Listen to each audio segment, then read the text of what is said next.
하나님 아버지, 오늘 제가 하나님의 말씀을 읽고 묵상할 때 필요한 영의 양식을 주시기 위해 성령님께서 이 시간에 함께해 주시길 간구합니다.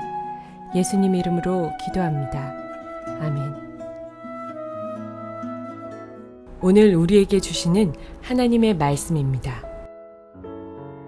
모세가 돌이켜 산에서 내려오는데 두 증거판이 그의 손에 있고 그 판의 양면 이쪽 저쪽에 글자가 있으니 그 판은 하나님이 만드신 것이요 글자는 하나님이 쓰셔서 판에 새기신 것이더라. 여호수아가 백성들의 요란한 소리를 듣고 모세에게 말하되 진중에서 싸우는 소리가 나나이다. 모세가 이르되 이는 승전가도 아니요 패하여 부르짖는 소리도 아니라 내가 듣기에는 노래하는 소리로다 하고 진들 가까이 이르러 그 송아지와 그 춤추는 것들을 보고 크게 노하여 손에서 그 판들을 산 아래로 던져 깨트리니라. 사랑하는 성도 여러분, 평안하셨습니까? 오늘도 주님께서 주시는 말씀을 통하여 은혜로운 하루를 살아가시기 바랍니다. 오늘 우리에게 주실 하나님의 말씀은 출애굽기 32장 15절에서 19절 말씀입니다. 모세가 산 위에서 하나님으로부터 이스라엘 백성이 지금 산 밑에서 금송아지를 만들어 놓고 우상 숭배하고 있다는 그 얘기를 들었을 때는 그들이 정말 얼마나 부패했었는지 실제로 실감하지 못했습니다.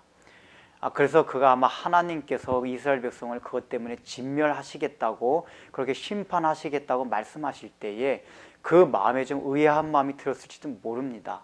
또는 하나님이 이거 너무하신 거 아닌가 하는 그런 마음이 들었을지도 모릅니다.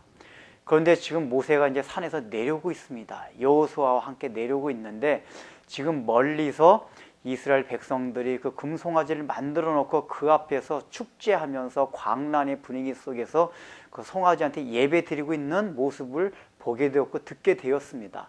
그것이 얼마나 시끄러운지 여호수아는 그것이 전쟁이 나지 아니했나라고 모세에게 물어보고 있을 정도로 그렇게 요란스러웠습니다. 모세가 직접 이 광경을 목격하고 나서는 이스라엘 백성들의 부패상이 얼마나 심하였는지 그것을 실감하게 되었습니다. 그래서 그는 분노를 넘어서서 이스라엘 백성에 대한 절망감이 넘치게 되었습니다. 그것 때문에 그는 하나님께 받아온 그 하나님께서 친히 쓰신 그 신비로 쓰신 그 돌판을 율법에 새긴 돌판을 던져가지고 깨트려 버렸습니다. 우리는 여기서도 굉장히 의아한 면이 생각이 듭니다.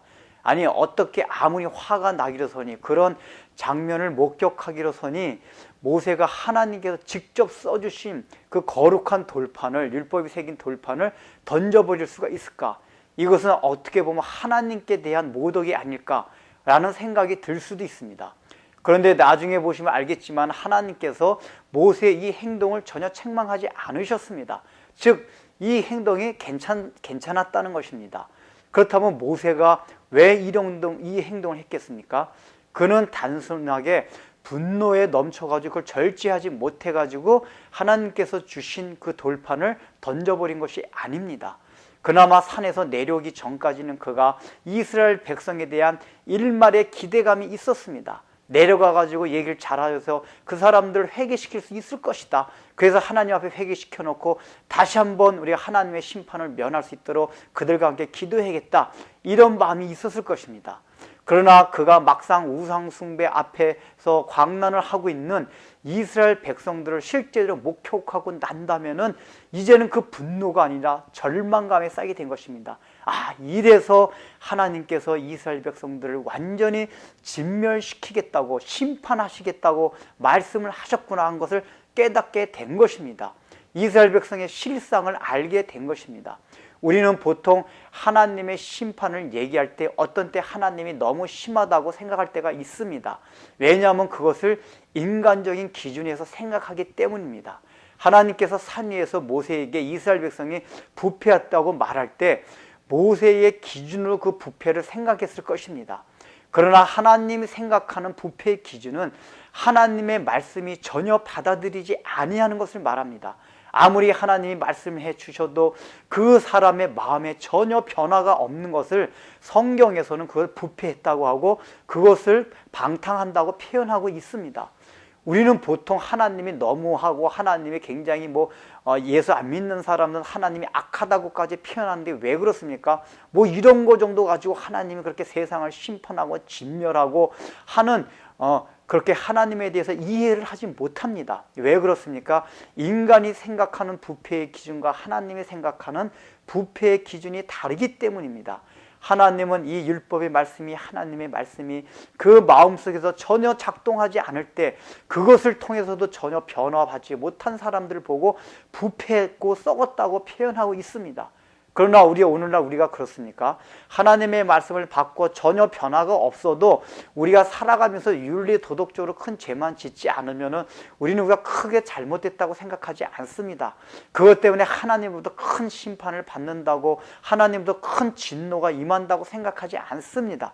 그래서 세상 사람들도 특별히 이 세상이 너무나 악하게 보이지 않는 이상은 신이 세상을 심판한다고 생각하지 않습니다. 그러지 않은 세상을 심판하는 하나님이 굉장히 무섭고 악한 하나님이라고 그렇게 비난을 합니다. 그러나 지금 오늘 이 본문에서 말씀해 주고자 하는 것은 우리가 생각하는 기준에 의해서 하나님께서는 부패하다고 말하는 것이 아니라는 것입니다. 지금 모세는 돌판을 깨트림으로써 바로 그런 인간이 생각하는 부패가 잘못됐다는 것을 가르쳐 주고 있는 것입니다. 왜 그렇습니까? 이제 이스라엘 백성들에게는 하나님이 써주신 이 말씀, 율법이 필요 없다는 선포입니다. 내가 너희들에게 이 율법, 하나님께 써주신 율법을 갖고 왔는데 너희들의 실상을 보니까 이 율법, 하나님의 말씀이 너희들한테 도저히 필요가 없는 완전히 절망적인 상태에 있는 너희들이구나. 이제 이 율법은 필요가 없다 하고서 그것을 깨트려 버린 것입니다. 오히려 그 율법을 이스라엘 백성들에 적용시킬 때는, 모세가 생각할 때는 그것이 하나님의 진노 아래 쌓이게 돼 있습니다. 왜냐하면 율법은 하나님의 언약 관계 아래에서 하나님께서 그들에게 주신 것이기 때문입니다. 어떻게 보면 하나님께서는 모세의 그런 행동을 통해서 하나님의 진노하심이 더 이상 이스라엘 백성들에게 더 이상 끼치지 않도록 하나님께서 그렇게 섭리하신 것입니다. 왜냐하면 이미 율법이 이스라엘 백성한테 가게 되면은 그 율법에 의해서 하나님은 그들을 그대로 심판하셔야 했기 때문입니다. 그러나 모세가 그 율법판을 깼기 때문에 이제는 그들은 하나님의 언약의 백성과 제외가 되었습니다. 나중에 계속 이 본문을 읽어보면 아시겠지만은 실제로 하나님께서는 이스라엘 백성들을 언약 백성으로 그 이후부터 생각하지 않으셨습니다.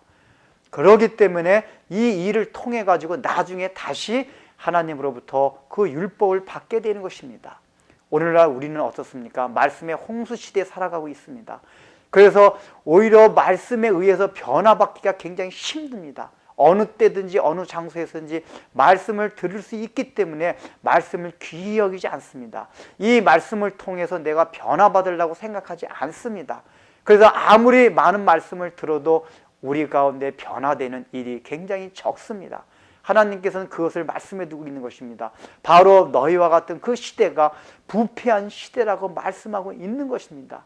이렇게 말씀이, 율법이 우리를 통해서 죄를 죄되게 생각하게 못하게 하고 있기 때문에 우리가 금송아지를 따라가고 우리의 생각과 우리의 신념대로 하나님을 섬기고 있는 것입니다. 하나님께서는 그것을 보고 지금 우리를 보고 부패했다고 말하고 있는 것입니다. 우리가 말씀을 통하여 변화받을 수 있도록 심혈을 기울여야 할 이유가 바로 그것입니다. 기도하겠습니다. 하나님 아버지, 모세는 하나님께서 이스라엘 백성을 진멸시킨다고 하셨을 때 의아했습니다. 그러나 이스라엘 백성의 실상을 보았을 때 왜 그들에게 하나님의 심판이, 하나님의 진멸함이 임했는지 알게 되었습니다. 하나님이 생각하는 그 부패는 바로 말씀에 의해 전혀 변화받지 못하는 그 상태를 말하였습니다. 오늘날 우리도 말씀의 홍수 가운데 살아가지만 얼마나 말씀을 통해서 변화받지 못하는 그러한 시대 속에 살아가고 있습니까? 그래서 우상을 따라가고 있지 않습니까? 이제는 하나님 아버지, 우리가 말씀을 드릴 때에 그 말씀을 통해서 내가 변화될 수 있는 그런 심혈을 기울 수 있도록 우리의 마음을, 각오를 다지게 하여 주시사 이 시대의 우상을 따라가지 않는, 그래서 하나님 보시기에 부패하지 않는 삶을 살아가게 하여 주옵소서. 예수님의 이름으로 기도드립니다. 아멘.